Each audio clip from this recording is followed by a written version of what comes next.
our education system is all about success, right? Did you get an A? Did you do your thesis? Did you graduate with honors? Are you summa cum laude?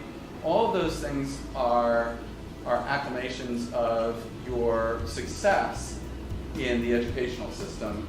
And in fact, we all know, and I'm sure everyone in this room has some story of failure in their life that was transformational.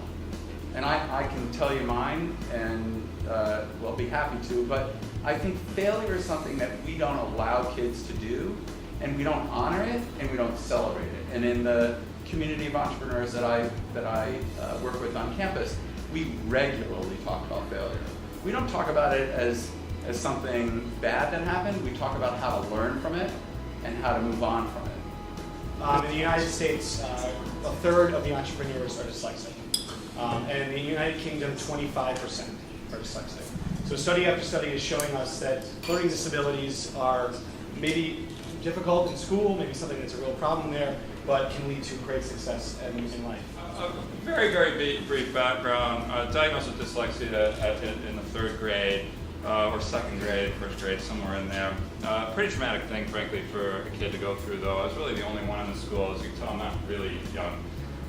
And so at the time, dyslexia was much less understood. So I was it, out of a pretty good-sized school system. And so you go for years knowing you're just different, you're a little weird. Not so weird that you go to that other school, but weird enough that you're not in the same classes with the other people. And it's tough. It's very tough on a kid. And honestly, I can say it almost killed me, and quite literally. And so managed though to get pulled out off, took a very brief stint at college that lasted, the real reason I got out is I found out what the professor was making. I was already running 2 companies. And he was going to teach me about business, and I didn't quite see the math in this whole thing. So that, and of course I was failing out miserably, so like a good politician, I jumped out before really the hammer dropped down on me, and then went on to creating businesses. Failure, as was mentioned, is very important in entrepreneurship, and that's something you get very good at as a dyslexic going through school, because you pretty much fail at everything. So and I did pretty much fail at everything. I mean, it was the only award I got at school was the most outrageous midterm warnings without actually being expelled. And the 2 things here are the advantage of dyslexia and then the process of coming out and talking about it. The advantage of dyslexia, I believe, and something that hasn't been studied, is there is a clear advantage. And all the entrepreneurs now I'm meeting, is when you start talking about this, they start talking to you, and then it's like, so why, how, huh?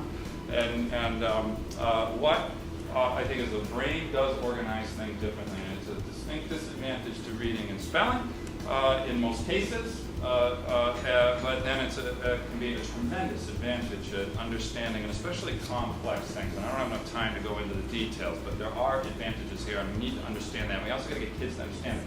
You're not. There's nothing wrong with you. You actually may have an incredible advantage.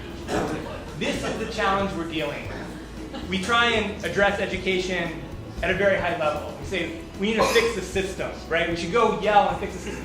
Who's going to yell? We need a community. If we don't start talking to each other, we're never going to be able to amplify our voice enough to make change.